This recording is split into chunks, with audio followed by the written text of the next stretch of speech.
Concha, welcome back. Welcome back to part 2 of The Gift of Fear by Gavin Becker. This is actually the second time I've attempted to make this video. It's a very steep learning curve.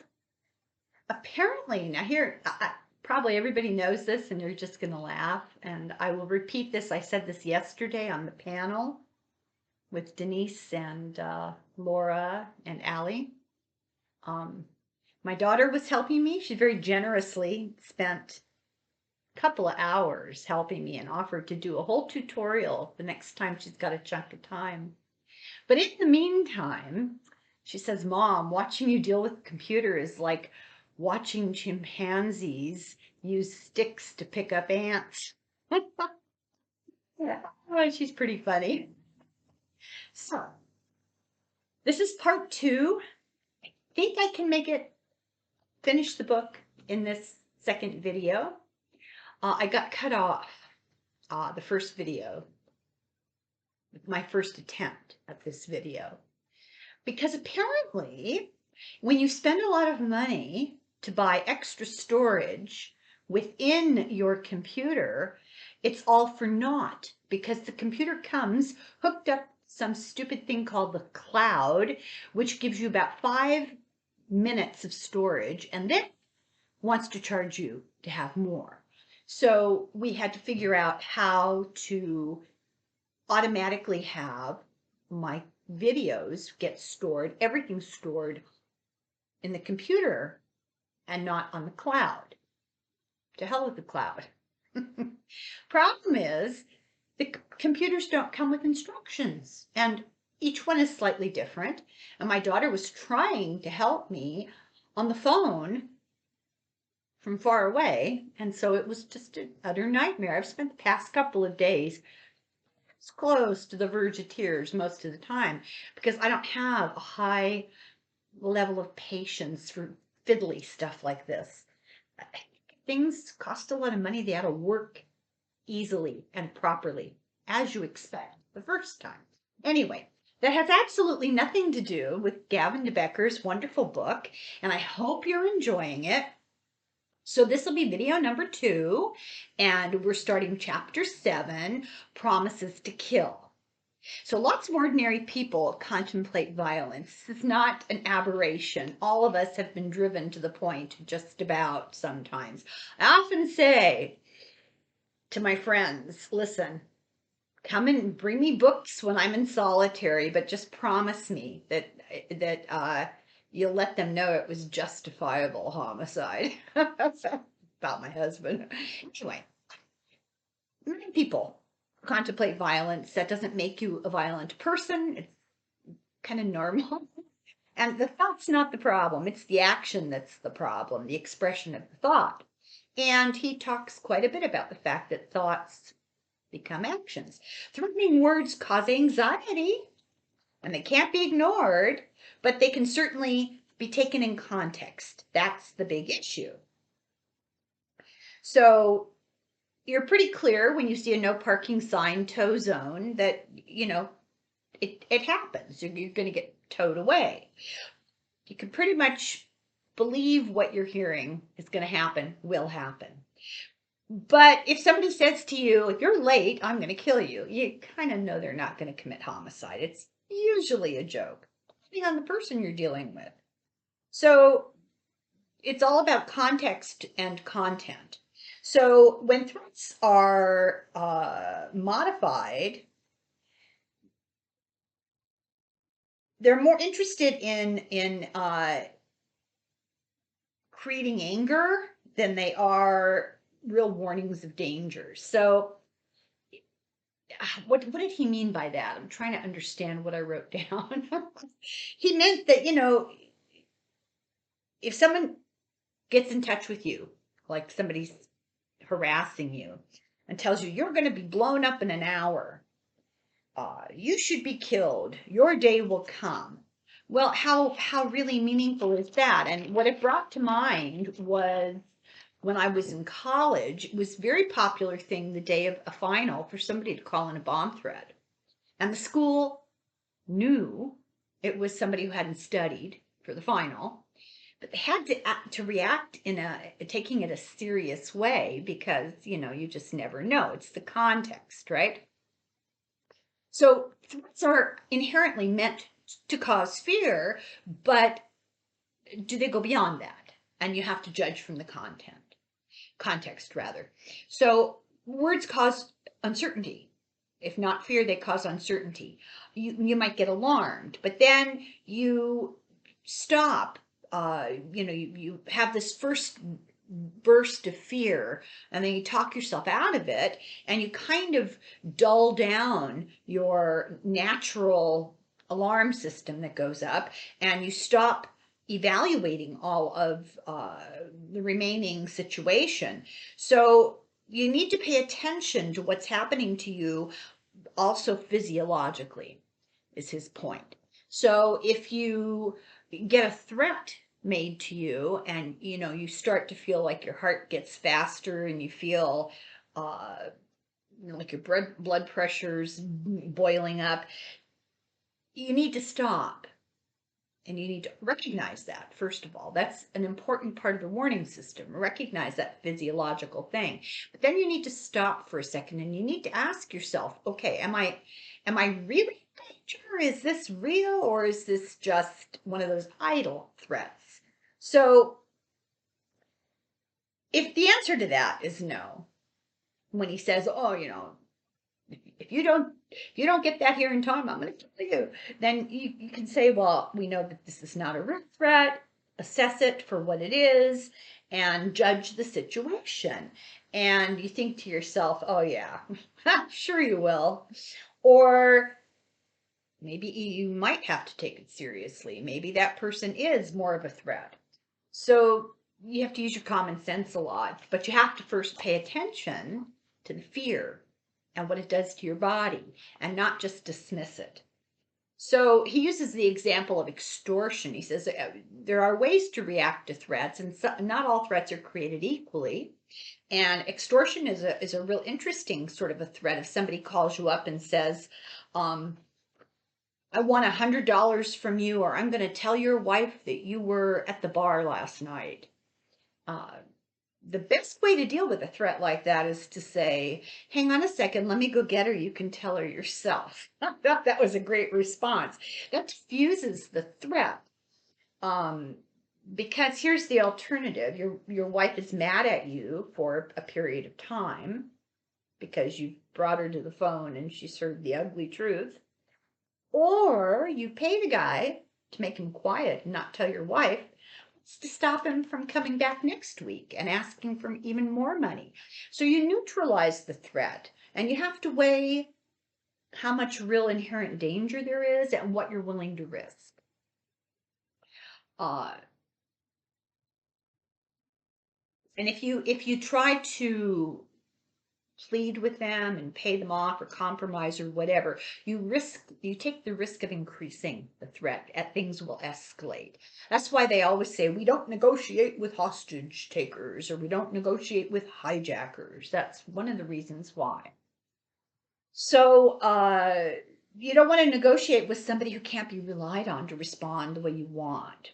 So extortion is a crime of opportunity, and it's best to put the extortionist on the defensive and tell him just go ahead, and it diffuses the situation. Don't give him justification to ratchet things up. Don't be really polite either. I'm sorry, do be really polite, because if you're rude, it can often elevate anger. And once you get them emotional, and we're not all going to be extorted. This is just one example that he's using. Those motivated by malice are more likely to do the bad thing they're threatening, and you kind of have to hopefully understand who the person is the threat's coming from. They're more motivated to do it than people who are motivated by things like greed, which would be an extortionist. But don't even try to negotiate. You can't negotiate with people. If they say, you'll be sorry, the best response to a situation like that is to ask, what do you mean by that? It's trying to keep this air of neutrality and not engage in any way, either emotionally or trying to soothe them, and just trying to be neutral. Then it talks a little bit about threats that are made. I guess we're just talking about actual threats that are verbalized. Threats that are made to somebody close, and then someone who's a politician. And threats made to politicians are kind of in a whole weird case of their own. Those who make direct threats of violence to politicians are not as likely to do it. The ones who actually call the office and I'm going to, kill this politician, they're less likely to carry that out than the person who's sort of fan lettering and love lettering and, oh, I just follow you around because you, Ted Cruz, are just the most handsome, charming individual, and I'm madly in love with you. You need to leave your wife. And so those are the people that you kind of have to be more afraid of if you're Ted Cruz or a famous politician. Direct threats are not a reliable predictor of assassination. And we're only talking now about threats to politicians. These threats are more serious if they're spoken and voiced by another party. So what that means, what he meant by that is, if the police get a phone call and someone says, my neighbor is in love with Ted Cruz, and she's making threats because he won't leave his wife and join her, that would be taken more seriously, because the threatener is not making a public announcement. Once the threatener makes a public announcement, usually anonymous, public, directly to the victim, potential victim, that's something less threatening, actually. Now, the difference is, okay, so you've got a threat where they actually call up Ted Cruz and say, Ted, I love you, man. No, not love you. I'm going to kill you. And this is a scenario I'm working out. I don't mean this. So you call up a politician and you make a threat against the politician, but you're anonymous and you make this threat. They're not going to take that as seriously if two other things happen. You call up and say, I'm madly in love with you. That's going to worry them more. Those kind of people are less predictable.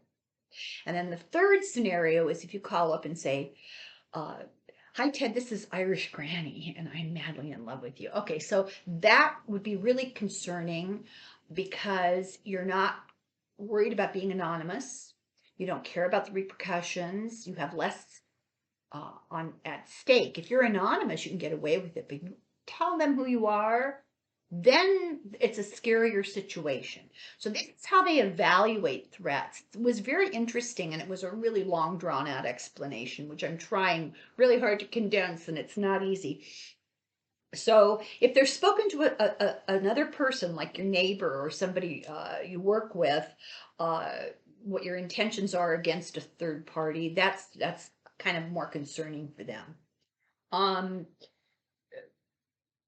Public figures need to pay attention to the letters that they get that are not threats. Those are the ones that are like the crazed fan. And if they're signed, they really worry because that means they're not trying to avoid apprehension. So I think it's an interesting chapter. It didn't have a lot to do with the rest of our lives, because we're not famous people, we're not celebrities, we're not politicians, but it was interesting because he is so good about explaining the way minds work and how they have to evaluate. Because after he wrote this book, he got really, really, really famous. He's got a huge company. I was going to invite him to come talk. I had no idea that he had become this international person with a gigantic company, and they consult all over the world with world leaders and superstar celebrities, and he even names a few here with permission later. It's pretty interesting. So now we're on chapter 8, persistence is what this is called. So persistence is unwanted pushiness. So if somebody is insisting on doing something for you, saying something to you, approaching you about something, just persistence that you don't want, this is the inability to hear no, kind of the manifestation of the inability to hear no. Pursuers are, that would be a person who's considered a pursuer. Pursuers are saying, I'll not allow you to ignore me. And they keep pushing buttons and they keep raising the ante. And they'll use guilt. Oh, come on, I'm not a threat. And then they'll use harassment. Well, if you don't do what I want you to do, ... And then they'll use insults. Well, you're sure a snob. And you don't need to engage with them. He said, remember the little phrase, engage and enrage. If you engage with people, you may very well enrage them. So the best way to react is to not react, is to do nothing. And the best plan is to appear to do nothing. When someone desires the unattainable, stop negotiating with them because they can never be satisfied. You can't control the conduct of others. And if you're a rich and famous person, for all you rich and famous people watching right now, it's doubly difficult. So, for example, he talks about Anne Murray, the singer. Anne Murray, a stalker who violated over 200 court orders to leave her alone. Johnny Carson, now this is a really interesting story. Johnny Carson had a stalker, but he wasn't and I'm going to hurt you stalker. He was, I just would like nothing better in the world than to be up there on the stage introducing you every night. Here's Johnny, And he was relentless. He sent him 800 letters and they were always polite and friendly. This guy was just a persistent fan. So Johnny Carson consulted with, I guess, Gavin Becker, and they came up with a plan. And they invited the guy to Hollywood. And he went on the stage setting when they were filming the show. And he got to go backstage and meet everybody and get introduced and look through the cameras, do the whole thing. And then he got to say, here's Johnny. And everybody clapped and Johnny Carson came out and shook his hand and talked with him. And he stopped. He left him alone. That was it. He just truly was, just persistent. So another client that Becker doesn't name had over 10,000 letters. Can you imagine? So anyway, he says, your strategy is change what you can and stop trying to change what you can't change. He advises these people, take an approach of watch and wait and not engage, possibly to enrage. He had a radio host who hired detectives. He had a stalker, and he hired detectives to go to the stalker and talk tough. And this escalated with lawsuits and threats. And what happened is the radio host went on a cruise, and the stalker came onto the cruise and shot him. And the guy was arrested and he was sent to prison, and he continued to send threatening letters to the DA until the day he died in prison. So people that are obsessive, they're not okay. He says, don't engage in a war. Don't get engaged in a war. So one of the examples he gave was somebody's harassing you. Don't immediately get your lawyer to write cease and desist letters. Don't immediately get your boyfriend to call up and tell the ex-boyfriend to leave you alone, because that, the wrong kind of crazy, that can really escalate things. So chapter 9, occupational hazards. He says, people, this is just a warning. This is about violence at work. And this is before the mass shootings that we've been having. So it's kind of a little bit out of date as far as the frequency and type, but the behavior is still the same. So that's why it's important. He said, people don't just snap. There's no such thing. You don't just snap. He said, people always put out early warnings. Even people who become suddenly psychotic, uh, it's just there's other things that other more subtle signs that they put out that there's something going wrong with them.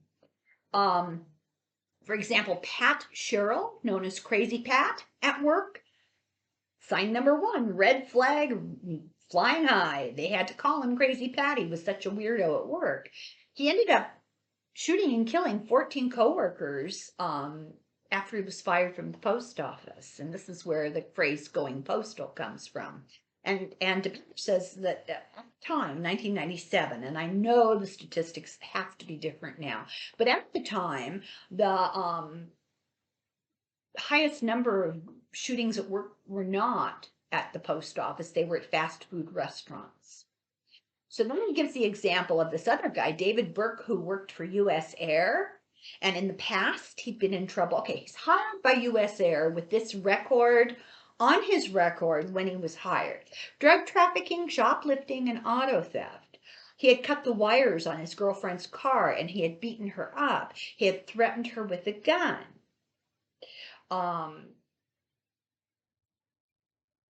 So at work, he started being a problem. And then they hired him, and he worked there, but he started being a problem at US Air. He started making death threats and leaving them on the answering machines of his supervisors.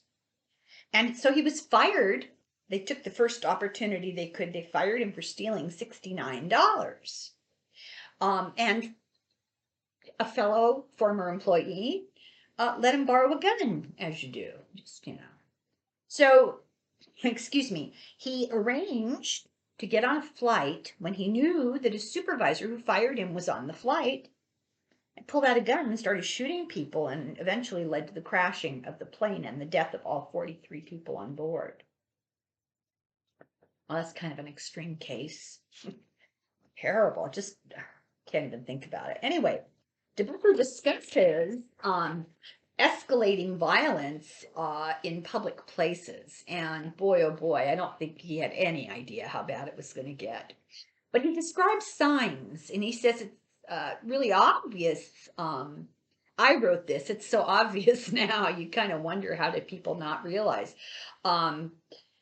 So one example he gives is this student who received a box at his dorm, and it went through other people's hands to get to him, and nobody did anything about the fact that it had a return address from a gun company. And this guy shot people.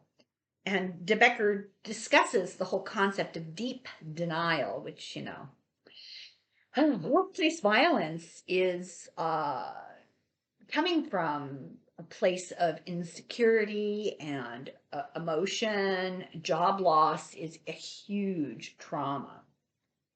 He says there are many factors. Now, I will do a little PS here. Denise and I are going to be starting our podcast soon, and ahead of that, I'm going to be doing a little kind of a review, a refresher course on mental situations,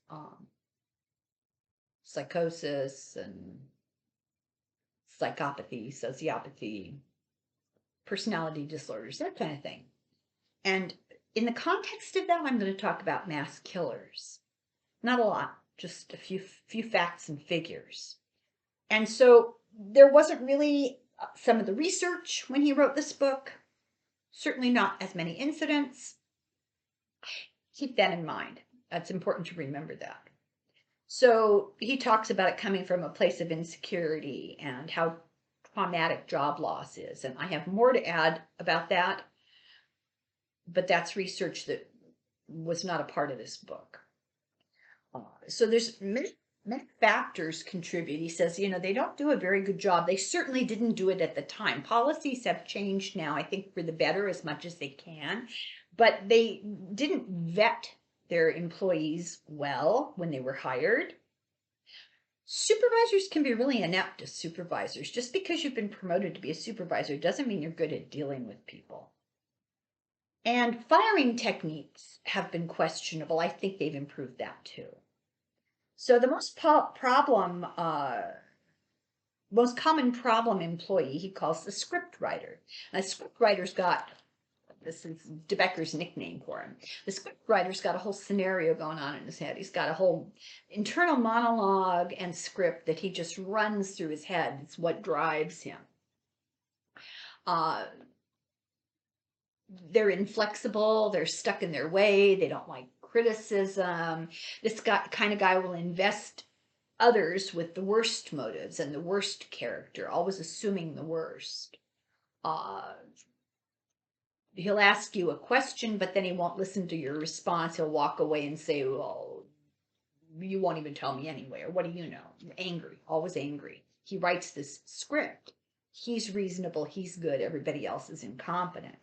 And if he gets in trouble, he's being ambushed. People are out to get him. Nothing's ever his fault. Others are always to blame. He's not incompetent. He's just not appreciated by the company. He's very self-defeating. He won't hear good advice, and he only hears his script. So the script writer doesn't give other people credit when they're helpful, and this causes an alienation in his head, and the script actually starts to manifest. It starts to come true because he believes it. Then that's what comes true. So often he'll have a history of making threats and bullying and sabotage of other people and even violence, getting into fights, that kind of thing. And people become afraid to fire him. So what happens? They move him. He fails up. They either put him in a higher position out of the office or move him to a different department. The key, just get rid of him as soon as they can. Becker says that's not how you solve the problem. Yeah, you get rid of them. You fire them at the first opportunity. You don't wait for things to escalate and get bad and get worse and get worse and get worse. Because it just festers is the best word. He didn't use the word, that's me, but it festers. And he says, it's really important that you've got a good case for firing a person. And when you're clear, the very first time you have a good case, you should, but you're going to get what he calls the time syndrome, T-I-M-E. You're going to get threats, intimidation, manipulation, and escalation. He says you have to act quickly, the sooner, the easier. And there are some predictive signs in the workplace of a person who could be this kind of problematic person. Rigid and inflexible, obsessed with weapons. Maybe he's got a collection or likes to tell jokes, make references. He is sad, S-A-D, sullen, angry, and depressed. Anger is a huge predictor of violence. Huge. Never ignore anger in somebody else. If you've got someone who's chronically angry, pay attention to that. Hopelessness, somebody who's pessimistic, what's the use?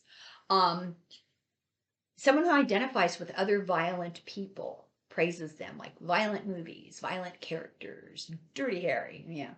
Somebody who coworkers fear. Becker says you need to pay attention to the intuition of your fellow coworkers. If they're afraid of him, you should listen to that. And then he says people who make threats, intimidation, manipulation, and what was the other one? Escalation of situations, specific situations in the office. Paranoia, adverse to criticism, adverse reaction to criticism, blaming others, going on a one-man war like a crusader. I'm going to clean up the ineptitude in this department, that kind of guy. Someone who's got unreasonable expectations, like, oh, the boss needs to apologize to me for this. Someone who always feels a sense of grievance, who has a number of police encounters or assault record. And also an important thing to pay attention to is media coverage of violence that's already happened in the recent past. If there's a lot of coverage on the media at the moment of violence, you need to be a bit wary of somebody who hyper-focuses supervising fellow employees when it's not his job. And somebody who keeps coming back after they've been fired, they're a real, you have to be afraid of them because they're refusing to let go. So employees need to know these signs. They need to know what to watch for, be aware of them, and catch them early. And encourage coworkers to report early when another person makes them uncomfortable. And try to get people counseling at the very beginning of the situation. So often he says middle management supervisors are afraid to go to higher supervisors because they feel obligated to handle situations. And if they're coming with this problem person, they're afraid the reaction from their supervisor will be, well, why can't you do your job? Why can't you handle it? It's your job to manage them. So top executives need to be open and encouraging when other supervisors below them come and report that there's a problem with an employee, somebody that makes everybody else uncomfortable. The thing is to investigate your applicants, do background checks. And apparently in 1997, I think it's more common now, but in 1997, he kept emphasizing, you really have to do background checks. And he says, develop your sources. So you get a letter of reference from John Doe. You call and John Doe says, oh yeah, I know that guy. Well, you don't know who John Doe is. John Doe could be his roommate and he gave him $50 to say something nice about him. You don't know that. It's John Doe. Can you give me the names of some of his other friends or fellow employees from the past? So you get a second tier of references that the applicant hasn't given you. And that's a good way to really learn about somebody. Then he provides lists of questions if you're hiring that you can ask. I'm not going to go over those. So often he says employees are not supervised properly. A good supervisor will praise good performance and immediately correct in a nice way errors, tell them what they're doing right and tell them what they're doing wrong. And a lot of times supervisors will avoid this whole input because they're either afraid or reluctant to get into a confrontation. The employee is too difficult, and and then they're slow to fire them, and then grievance builds up and it becomes its own monster. So he has advice for people when you're firing somebody to be polite and understanding, act like you expect them to be reasonable, don't act nervous or afraid. He says, rip the Band-Aid off. Don't do, oh, well, you can come in part-time for a while and then we'll slowly get you out. No, he goes, rip the Band-Aid off. No negotiating. Focus on their future. Don't relitigate. Don't go over the hard feelings and the bad things. Just be direct and talk about the future.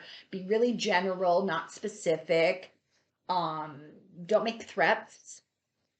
Pick the right time. Do it at the end of the day when other people are not there to be eyewitness to the embarrassment. Don't do it out in the open where a whole bunch of people shouldn't be able to see it. It's not a good idea.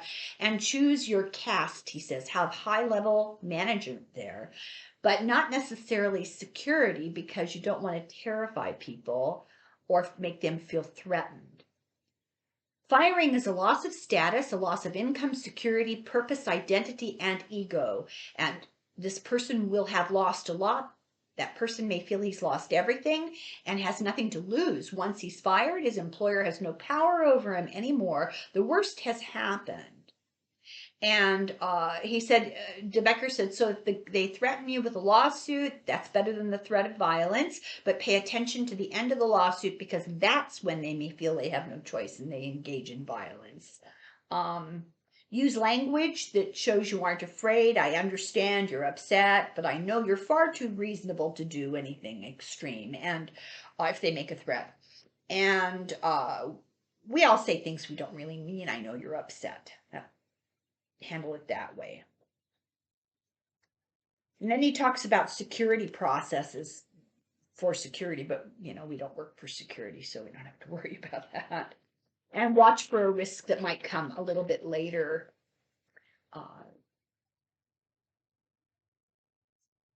See, try to disengage. And then he quotes, the young man knows the rules, but the old man knows the exceptions. Know when it's wise to give up some ground. And this is where everything shut down last time. So here we go. Chapter 10, Intimate Enemies. He describes a domestic, oh, this is going to be talking about domestic violence cases. He describes two domestic violence cases and notes the similarity of many of them. And he says that behaviors are predictable. And, you know, this, you can tell this is early on in the conversation about domestic violence in society. I think we've become more aware. It's more out in the open now. Not perfect, but at least people are making an effort. So he talks about famous a famous case from the mid 90s, and then I said hint hint because I don't want to make any allegations, but just think back to the mid 90s and a famous domestic violence case that was obsessively on the media for a very long time. You know what I'm talking about. And he uses it to show the outline of a typical escalating set of behaviors, verbally abusive and bullying, and then starting to hit, threatening, wielding weapons and threatening, stalking, and then. So he calls spousal homicide a long, slow crime because it's built up to, usually. And he said you can oftentimes predict that this is going to escalate. People used to really make excuses. We've gotten a little more clear in our heads about that. He said often you'll see court cases of domestic violence where the defense team will do all this creative legal excuse making, and he calls them paid advocates of misinformation. So he discusses steps to help women in a domestic violence situation. And I wrote here in the margins to remind myself to tell you to remember that this in 1997 was new to a lot of people in the public. So it may feel like we're overstating the obvious or going over old ground, but it never hurts. So first of all, he said the big question everybody always asks is so many women stay and why? And he said the important thing to remember, there are lots of reasons, but for many women, they don't see an option. And many get kind of addicted to the high that comes after the abuse when the steam is let off and things calm down for a while. There's sort of a prodromal period where everybody is all nice and everything, and that you can get addicted to that. And remember that he's speaking from experience now. He's speaking as the victim of domestic violence. There was an awful lot of violence in his home as a child. And he says often people have been victims so long that it's dulled their fear mechanism with trauma, and they can't really clearly evaluate all the risks. There's so many factors going on, not to be quick to blame people. There's so much going on. It's a very complex situation. For many, if you're beaten regularly, it sort of trains you that to lose your instinctive reaction to protect yourself.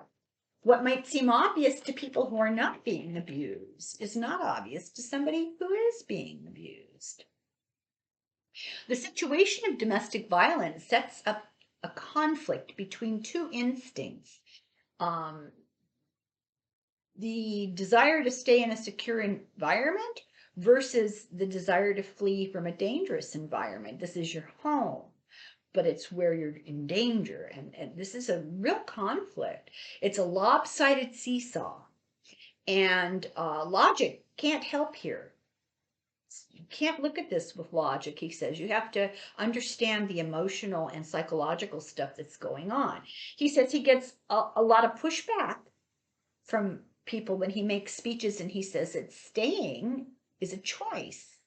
But he points out that he lived in a domestic violence situation, and he says it's so important to accept the fact that leaving and staying are choices, and removed from a context of judgment. We're not judging. We're looking at this, trying to look at this from a kind of a practical point of view. The victim, whoever the victim is, must first get to the point where he or she realizes that staying is a choice, and it's not about judging, it's about perception. Once you see that it's a choice, you're empowered, because then you realize, oh, I can actually do something about this. And his goal is to help women to leave. Most batterers start as benevolent controllers. Oh, you're really going to wear that outfit?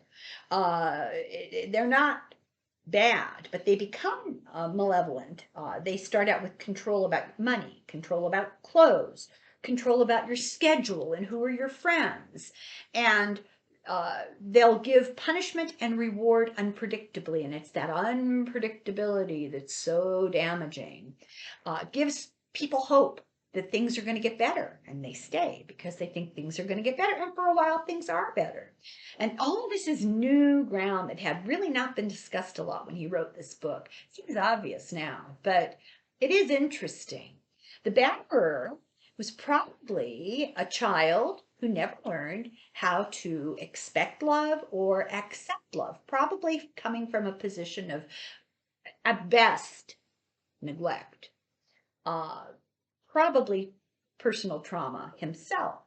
And the only thing that worked as a child in a chaotic environment was to try to control what you could control. And now as an adult, trying to control what he can control.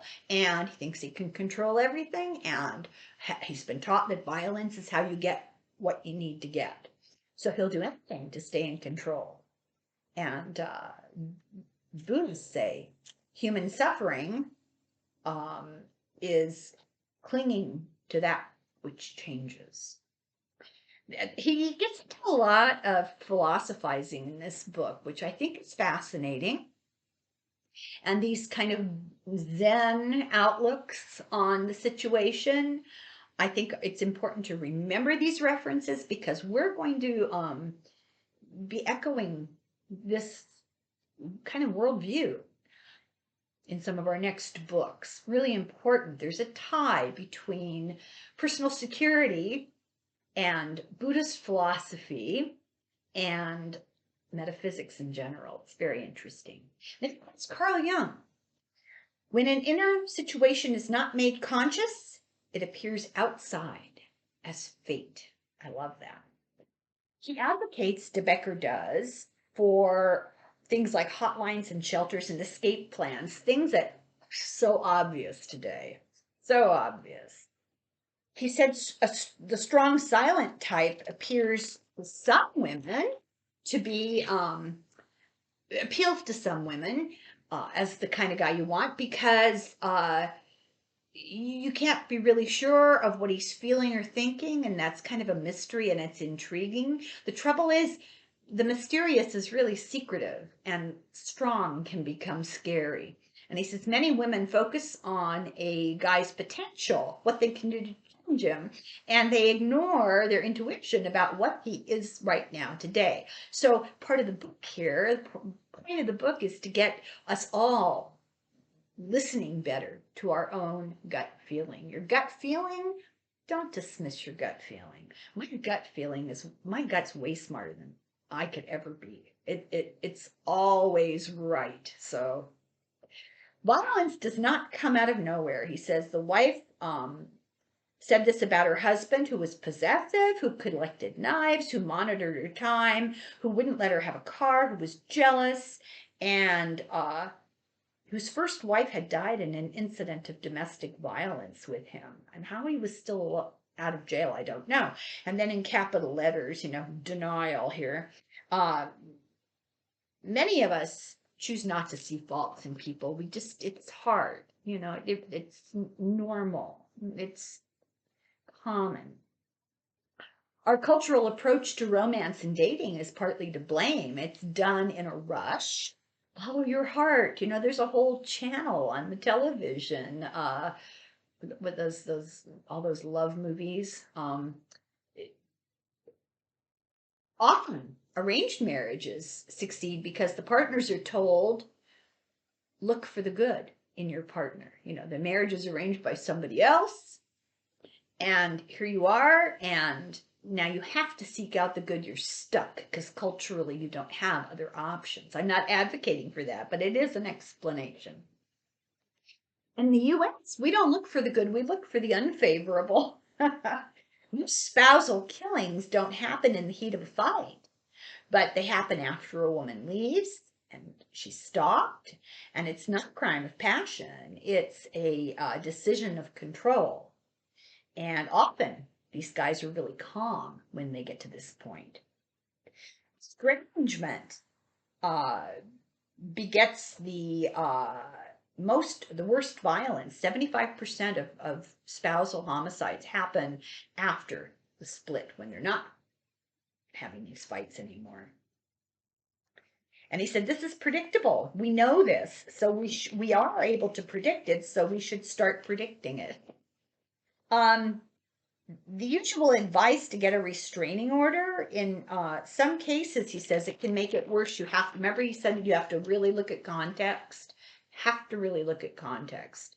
And it's not right for every single case, although it may be an important step in building a case for later.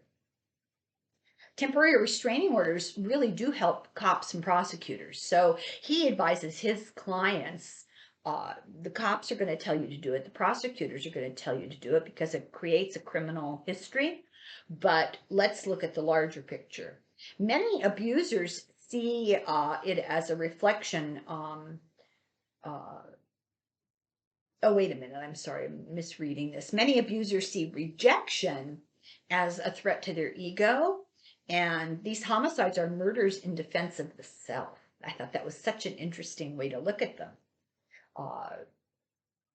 They'll often kill themselves after they kill their wives because they already feel like their ego has been killed.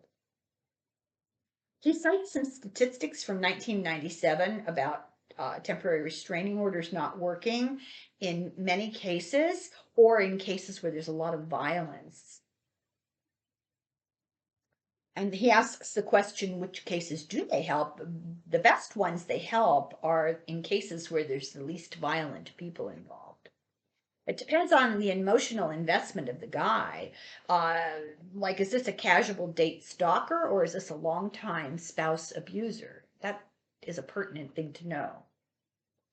They work better if the guy doesn't wrap up his whole identity in the relationship. So if you've been married 35 years to a guy who's beaten you the entire time, that's a different situation than a guy you went out on one date with. Of course, if that guy you went out on one date with is Ted Bundy, then all bets are off. Let's see. We would have to understand that a temporary restraining order does not necessarily make them self. It's a choice and one option. The laws have been getting better, and now they're a lot better than they were. The guy will see it more as him against the system, so it's better to go through the law instead of him against the woman. But the best strategy, if you fear violence, is to make yourself unavailable. And that seems really unfair, but that's the best strategy. There are lots of changes in our understanding and our approach to the system, as he said in 1997, so it has improved somewhat. Chapter 11, and this is called, I've been trying to let him down easy. So they're talking about stalkers, stranger, or an unwanted romantic acquaintance, and like an interested former date. They're in romantic pursuit in general. He said it's complicated, and it often crosses the line. It's hard to know exactly where that line is. And so the example he gives is the movie The Graduate. He says Dustin Hoffman stalks her. He gets the girl. She leaves her new husband and family at the church. This leaves you with the idea that a woman should be heard, that no means no, and a woman has a right to decide who will be in her life. but culture saw his behavior as a uh, romantic persistence. So he was stalking her. Today, if we watch that movie, we have a different feeling than we did the first time we ever saw it. Um, Boy wants girl, girl doesn't want boy, boy harasses girl, boy gets girl. It's a Hallmark movie.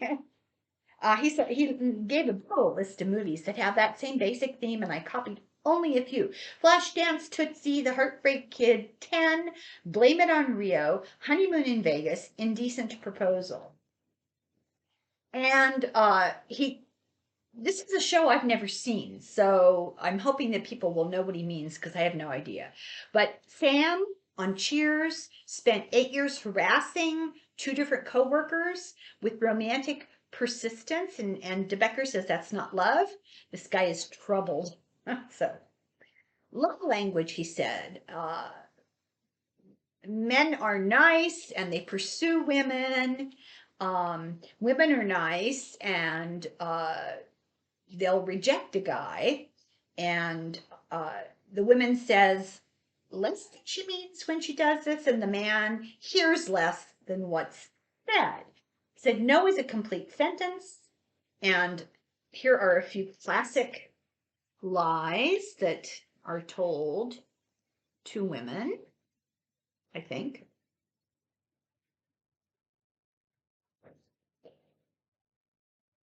Okay. Let's see. Oh, okay. No is a complete sentence, and this is not as simple as it may appear given the deep cultural roots of the no-maybe hybrid. It's become part of the contract between men and women and was even explored by the classic contract theories, Rousseau and Locke. Rousseau said, "Why do you consult their words when it is not their mouths that speak?" about women. Locke spoke of a man's winning silent consent by reading it in a woman's eyes, in spite of the mouth's denial. Locke even asserted that a man is protecting a woman's honor when he ignores her refusal. Quote, "If he then completes his happiness, he is not brutal, he is decent." In Locke's world, date rape would not be a crime at all. It would be a gentleman's act of courtesy. It's really awful. It's very disturbing. I didn't know that till I reread this. When men stalk, in Hollywood, when men stalk, it's commitment, it's love, it's so cute, it's adorable. And when women are the stalkers, they're crazy. He names many movies that reinforce this stereotype or help to further it. And then he discusses the fight that went on to put stalking laws in place. And he says it's called getting rid of Mr. Wrong. Taking your power early is really important. He said, be explicit. You don't want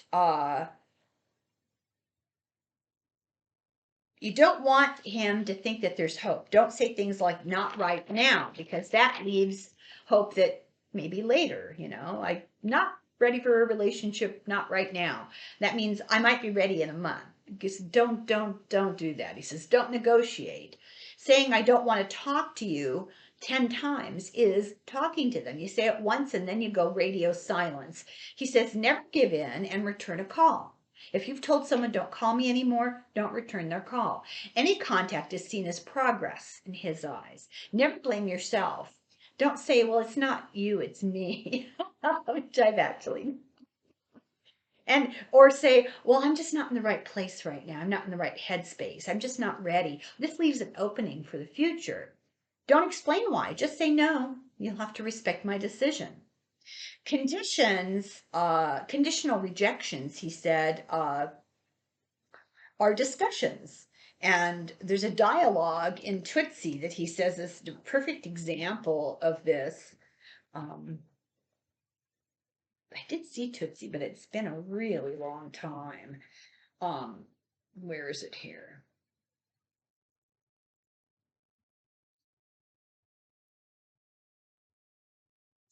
Okay, the astute opening scene of the film. Dustin Hoffman again, plays an actor reading lines in an audition, and a voice from offstage tells him he is not getting the part. A voice says, the reading was fine, you're just the wrong height. Hoffman says, oh, I could be taller. The guy says, no, you don't understand. We're looking for somebody shorter. Hoffman says, look, I don't have to be this tall. See, I'm wearing this. I could be shorter. And the guy says, I know, but really we're looking for somebody different. Hoffman says, I could be different. And the voice finally says, we're looking for somebody else. Okay. That's the kind of negotiating that people do. He says, don't bother getting a new phone number. Because the guy is going to find your new phone number. Get a second line for people that you want to talk to. Keep your old phone number and don't let him know you have a second line. So it is the new phone number, but don't get rid of your old one.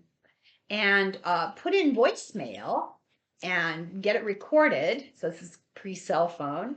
Get a recorded message and get a female friend to record your voicemail message. And there's a reason for this. A female, not a male. A male is threatening. It can escalate the guy. If he hears you got a new boyfriend or there's a man in your house, that's bad. So get a female friend because your voice can trigger him and encourage him. He just calls to hear I just listened to your voicemail to hear the sound of your voice. Get a friend to record it, a female friend. Men who can't let go often pick some women who can't say no. Some men will choose any relationship and it'll go from being a boyfriend to being, I'll be your friend, and then soon you're the enemy. The way to stop contact is to stop contact. No means no. Don't respond. Don't engage. Don't negotiate, and stop contact. Don't have a male family member or a cop engage. Well, cops if it's an actionable crime, but don't try to intimidate them by sending some guy to intimidate them. Look at it as he's addicted and any contact is his drug. Avoidance is better than fighting. The earlier the temporary restraining order, the safer that it won't escalate. Detach, he says, we have let socialization interfere with our instincts. No means no. Chapter 12, the fear of children. After being faced with several cases of teen violence, he looked for predictors and he said violent rock music, listening to, Kiss or AC/DC or who's that group that's supposed to be, Marilyn Manson. Listening to that, low on the list. He said high on the list, use of drugs and alcohol, and a fascination with weapons and violence. One of the leading causes of violence in teenagers is feeling ignored. They need recognition. He said, look to the family, look to their parenting style. You can include too much media. It's so interesting. I'd love to hear what he thinks about social media. He says you can have kids can be in front of too much media. He says you can allow it, but it's like a guest in the house who advocates violence, but we don't throw them out. He said kids learn from modeling, and media exposes kids to behaviors that we've spent centuries trying to protect them against. It desensitizes them. The amount of media matters. The cumulative effect of multimedia consumption desensitizes kids to violence, and it glorifies violence. It interferes with them interacting with other human beings. For many teenagers, recognition is more important than accomplishments. In 1997, the number of teens or kids who kill is actually low. Wonder how it's affected now. Most are known to them. Most of the victims are known to the ones who do the killing. Only 20%, 1 out of 5, are strangers who get killed in a robbery or something. And it's more likely there'll be a homicidal violence if there's more than one kid. Remember that people will do things in a group that they won't do singly. They're encouraged by the presence of the group and the anonymity the group provides. 75% or more occur when under the influence of substances.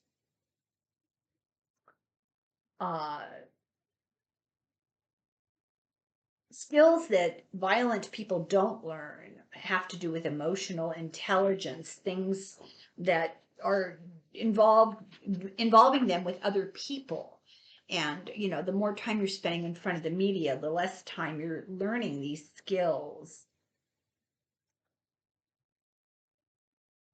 Oh, he was referring to the book in Emotional Intelligence, the ability to motivate ourselves, to persist against frustration, to delay gratification, to regulate moods, to hope, to empathize, and to control impulse. Many of those who commit violence never learned these skills. If you know a young person who lacks them, it's an important pre-incident indicator and he needs help. Another predictor of violence is chronic anger in children. If you know a child who is extremely angry all the time or loses it, that's an indicator. The single most reliable predictor of parasite killing a parent is child abuse. Most kids will run away before they'll do that, but the ones who are experiencing this trauma. But some lay bare the family secrets with the report of a gun. The best protection is to be a loving parent. And he said it's interesting, preteens are not as likely to kill their parents. And not that any teen is likely to kill their parents, but given the right unfortunate combination of circumstances, an older teen will kill a parent, a preteen will kill a sibling. He said schools are in the business of predicting this sort of violence because there are signs, and schools put plans in place. Remember, this is 97. And he says it's up to parents to ask for the school's policies and to read them and then to follow up. Know what kind of training the so-called school guards have, because he said a lot of people who apply and get the job of school guard have really no training whatsoever. I'm checking here to see how much farther we have to go. I'm going to let this run a little long. I hope that's okay with everybody. Not very long, but there's not enough to do a whole video after this. So it's up to the parents to know, and there's a list of questions in the appendix of the book if you're interested. The parents can ask the schools. Factors for violence in preteens. This is very interesting. Poverty is number 1. Child abuse is number 2. Witnessing abuse. And this includes humiliation and neglect. Drug use at home, substance abuse by the kid, one parent who's gone. So if it's a single parent household, and especially if it's the father who's not at home. And he says that in 80% of the kids who are in juvenile hall, they have no father. The dad is an important model for behavior for boys, and to many kids, they end up with the wrong models, and they get them often from the media. And this is not blaming rock bands. It's just spending, as we said, way too much time watching violence. Prison is our number 1 social program for young men. So how did Becker not end up in that situation, given the bad? He grew up in an environment just like that, a predictor of violence. And his childhood history was really bad. And he talks about the importance of early puberty in boys. He says, this is a time when anger and sexuality collide. It's a pivotal moment. And if you have a good male role model for a boy at that time, you can save a kid. Somebody like a good teacher, a coach, or a neighbor. The kid sees his own self-worth reflected in the eyes of an encouraging adult. And it may be a small, uneventful thing, but he says it's significant to help kids see his own value. For him, he said he had this horrible childhood of abuse and violence and neglect and stress all the time. But he said he had a 5th grade teacher who was a man who encouraged him and gave him alternate designs for his self-image. And that's all it took to make him this guy. There's great value in mentoring, and he recommends programs like Big Brother and Big Sister. But he says genetics plays a big part. There's a high correlation between childhood abuse and neglect and later imprisonment. And when we do my little video on psychological stuff, we're going to talk about this. It's very interesting. 13, better to be wanted by the police than not to be wanted at all. Long ago, the famous were separated from the fans. They were worshipped from afar. Something changed in the behavior of fans around the time of Sinatra in 42. healthy fan behavior became acceptable. Screaming, going to hotel rooms, chasing after the Beatles, trying to rip their clothes off. During one of his shows, a fan threw an egg at Sinatra and it hit him. And he said this is around the same time that Elizabeth Taylor became a media obsession. Media just took over. In 49, Ruth Steinhagen shot a baseball player. And I had never heard of any of this.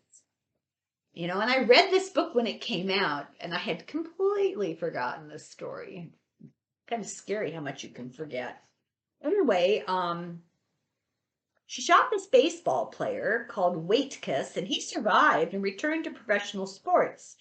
And Becker found an old baseball card with him on it, and under the heading "My Greatest Thrill in Baseball," it reads, "In 1949, I was shot by a deranged girl." The things Ruth said and did after the shooting were extraordinary in 49, but no longer. She told the police, quote, "I liked him a great deal, and I knew I could never have him, and if I couldn't have him, neither could anybody else. I've always wanted to be in the limelight. I wanted attention and publicity for once. My dreams have come true." She was eloquently expressing a sentiment all too familiar to modern-day Americans. In describing the aftermath of the shooting, she said, quote, "Nobody came out of their rooms in a hotel. You would think they would all come rushing out. I got mad. I kept telling them I shot Eddie Waitkiss, but they didn't know who Eddie Waitkiss was. After that, the police came, but I was burning because nobody was coming out of those other rooms. Nobody seemed to want me much. I could have walked right out of the place, and nobody would have come after me." Good Lord. In 1968, a girl called Valerie Solana shot Andy Warhol, and she turned herself into the cops, saying, "The cops want me." In 81, Hinckley shot Reagan to get the attention of Jodie Foster. And this is a weird conflux of violence and entertainment meeting. And then there's the terribly sad story of Rebecca Schaefer, who was shot by Robert Bardo. Bardo got ideas from Arthur Jackson, a guy who tried to kill the actress Teresa Saldana. If you remember that, she was terribly injured. He took a knife to her. Bardo complained he was so well known that he was getting death threats. Assassins often have no intimacy in their lives. They're loners, and their greatest intimacy is all in their heads. It's with their victims. They often write of targets by nicknames, like they know them, like they have a personal relationship with them. Barker knew he'd be rejected, and he was using it as a chance to vent his anger against women in general. He's now stalking Marcia Clark, and this was in 1997, even though he was in jail. These guys are like daredevils, like Evel Knievel. They create one glorious moment of emergency. They fantasize their glory. They share a fear of failure. They're narcissists, and they want recognition. Assassins have a common protocol, and they learn from each other. Bardo, Hinckley, and Chapman, there's a list in the book about how Bardo copied all the things that Hinckley and Chapman did leading up to their incidents. There's predictability in assassinations, actually. And he talks about a list of common behaviors, but I'm not going to go into that because I don't think that's something that we're going to face in our day-to-day life. Becker has a list of 150. He gives a partial list in here. But the number one belief of these guys is the ability belief that they can do it. And if they see others do it, then they say to themselves, see, it can be done. And you'll see clusters of attempted assassinations. Ford, there were 2 attempts made in 2 weeks, and Clinton had 2 attempts made against him in 6 weeks. And he recommends, as we now know to be a proper approach, that the media cover the arrests by praising the cops, call the perpetrator a loser, Don't repeat the guy's name all the time. Focus on crime fighting. And I noticed that they do that now a lot when they announce they've caught a criminal. They spend a lot of time at the press conference praising, we'd like to thank the FBI, and we'd like to thank this sheriff guy and this cop guy and this local investigator. That's why. I thought it was ego, and it probably is. But it's also because it's a strategy. It's an intentional strategy to talk up the power of law enforcement and ignore the bad guys because they're looking for the attention. Don't give attention by saying, oh, what guns they used and what success they were in their crime. And don't give them three names, John Wayne Gacy. Everybody's got middle names, but when you give them three names like that, you're giving them power and importance. And if they have really derisive nicknames like, I don't know, Little John, then okay. But if it's Big John, then don't use the nickname. Don't do what they did with the Unabomber, and Tim McVeigh made a big deal out of him. And he says the perfect example of what we shouldn't do is this name and what it evokes and how old that crime was and what we think. John Wilkes Booth. That was a great example. Too much media coverage is a commercial for an assassin or for any criminal like that. Famous people now have security people and protocols in place, but you need to get a professional. And the example he gives is Monica Seles in 1993 was attacked on the tennis court. He later found out that the two security guards were just part-time guys that were hired for the day. They had completely innocuous, non-trained, unrelated to security jobs in their real lives.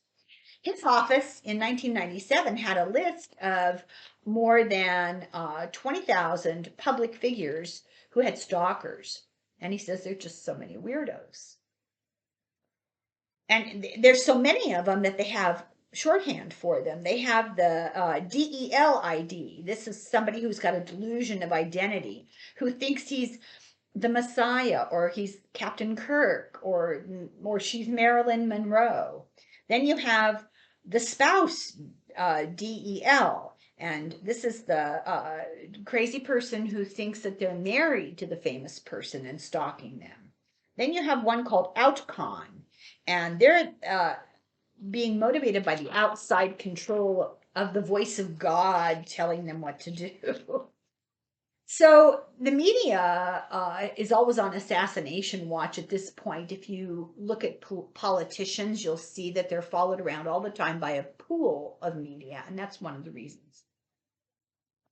Chapter 14, Extreme Hazards. And this starts with the case of Olivia Newton-John, who's stalked by a guy called Michael Perry.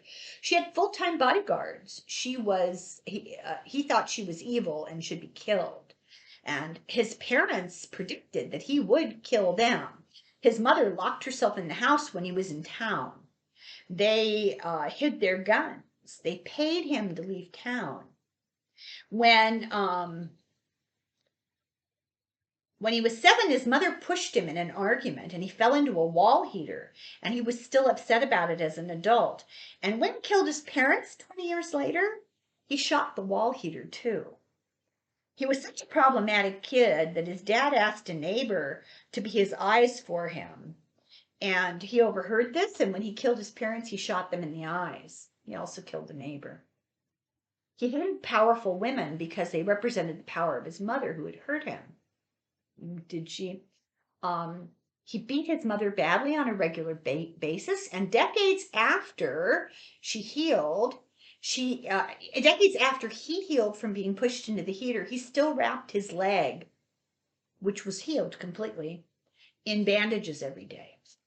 So after he shot his parents and his infant nephew and 2 neighbors, he ran away to Malibu from Louisiana, where his family was, where he killed them, to go kill Olivia Newton-John. She had numerous stalkers. So they caught another stalker while they were searching for Perry. He didn't go to Malibu, turns out. They thought he did. he went to Washington, D.C. and decided to try to kill Sandra Day O'Connor instead. After he was caught, he told the author who interviewed him that Olivia Newton-John's face kept changing and reminding him of his mother. When they caught him in his seedy old hotel room, he had 9 TVs all turned to static.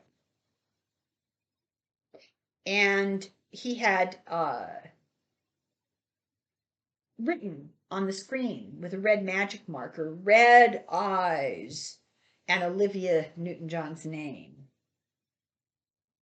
He wrote a note warning Becker to keep his eye on her 24/7, even after he was caught. He warned if he wasn't released, there'd be a nuclear bomb that he'd hidden in a swamp next to his hometown.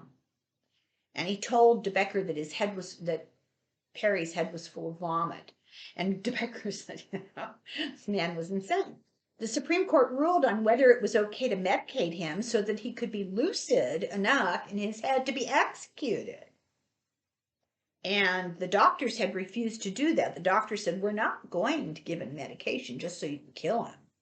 And the Supreme Court said that they agreed with the doctors. Wonder how they'd agree today. Chapter 15, The Gift of Fear. It's not always appropriate to walk around in a state of constant vigilance. And I think this also applies to our political situation, that we're going to talk more about here. I think just keep that in mind. He said, you need to learn to trust your intuition, to evaluate the threats out there, not to be in denial. Trusting your intuition is the exact opposite of living in fear. Ignoring it only makes it worse. Unwarranted fear has been given too much power.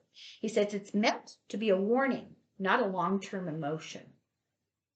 He said man is a hyper-anxious animal by nature, and that some believe this is evolutionary. The earliest people were the ones who were most afraid, were the most likely to survive, being on alert. So being always hyper alert is deafening to your instincts. It deafens us to the likelihood of perceiving real hazards. You can only be on hyper alert so long.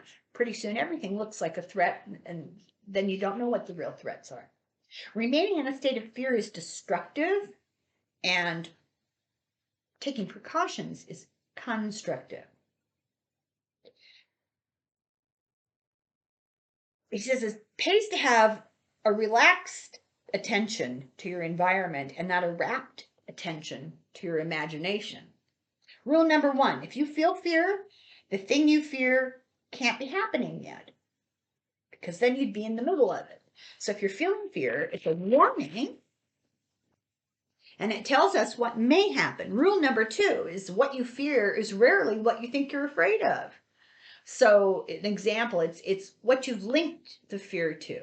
So the fear of public speaking is not really the fear of public speaking. The fear of public speaking is the fear of the lost identity attached to poor performance. This is so interesting.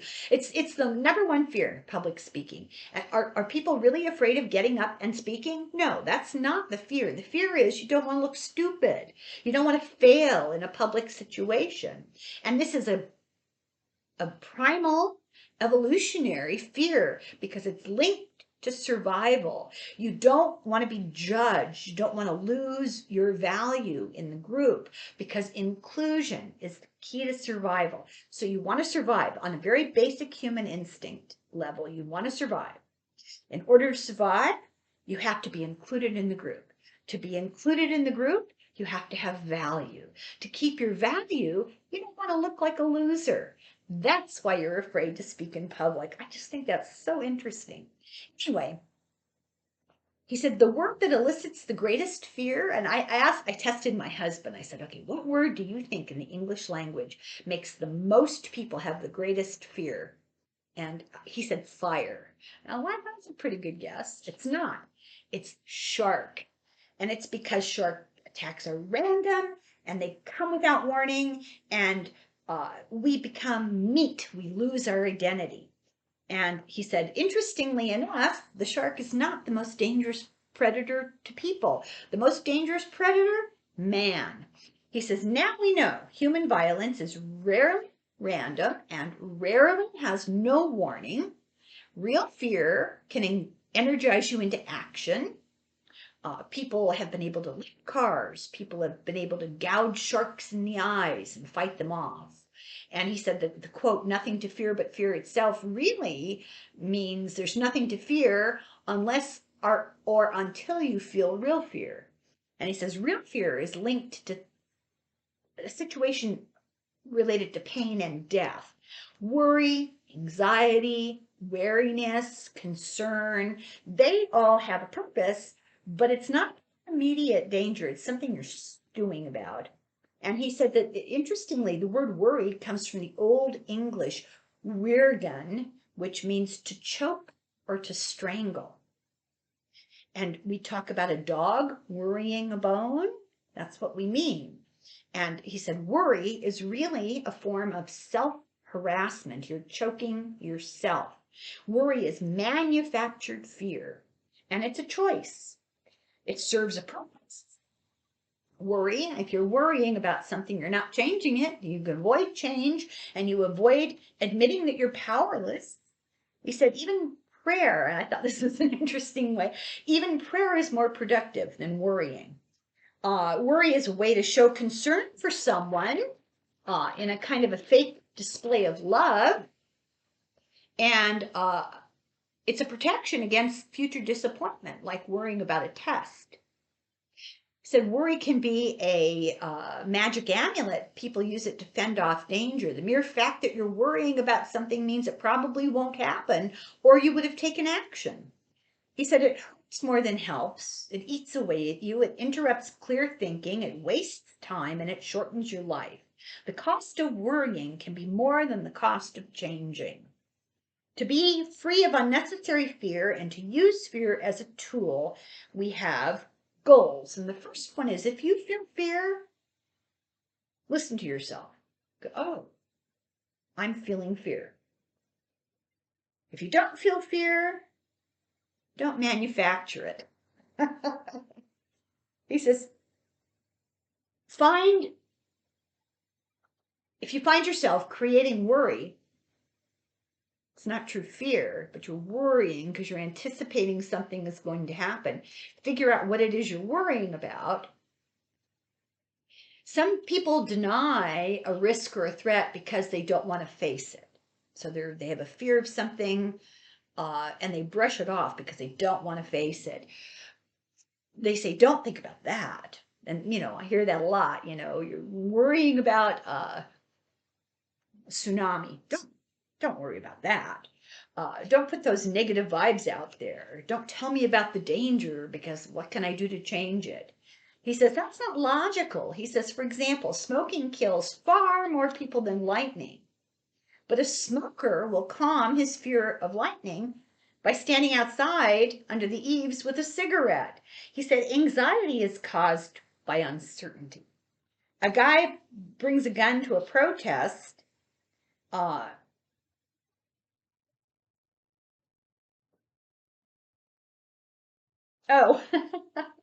I have my shorthand, sorry. Okay, so a guy buys a gun, not to protest, to protect. He buys a gun to protect himself against being shot in a restaurant. If you remember that famous shooting in the restaurant in Texas, and Killeen, Texas. So guy buys a gun to protect himself when he goes out to eat in a restaurant. And Becker says, well, what are the chances he's going to get shot in the restaurant? Does he show up at the restaurant with an EpiPen? Does he show up at the restaurant with a trach tube? Because you're far more likely to encounter somebody or yourself with an allergic reaction than you are with somebody shooting. And just statistically, it's a fear that's way out of proportion. He says you can reduce your anxiety by improving your predictions with all the things that he talked about in the book, and then taking action when you can. And he said the word anger. Oh, this is interesting. Anger comes from the word meaning to constrict or to choke. It says it's not anger, I'm sorry, anxiety comes from to constrict or to choke. Worry comes from another source, Old English, to choke. Very interesting.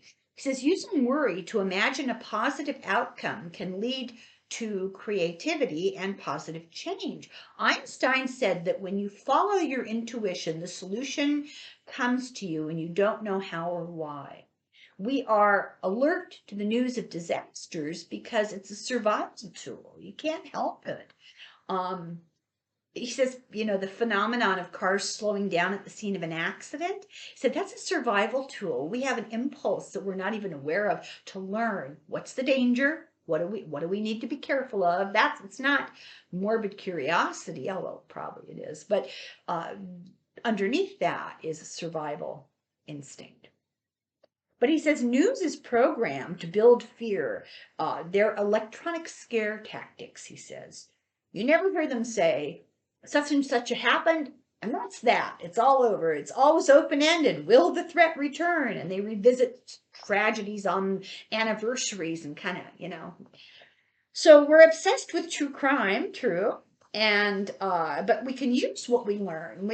Part of that obsession is because we need to know what is the threat, and we can learn. We can either let it increase our fear, or we can be aware of signals to evaluate what a true threat is for us, and it's part of our natural survival instinct, but it's wasted when you focus on unlikely risks. You got to focus on what's more likely.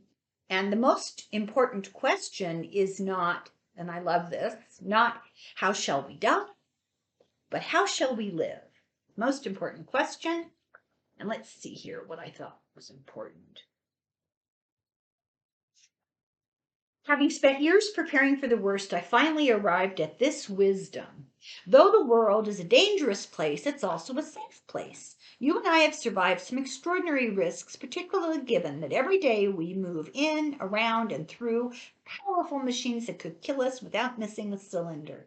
Jet planes, subways, buses, escalators, elevators, motorcycles, cars, conveyances that carry a few of us to injury, but most of us to the destinations we have in mind.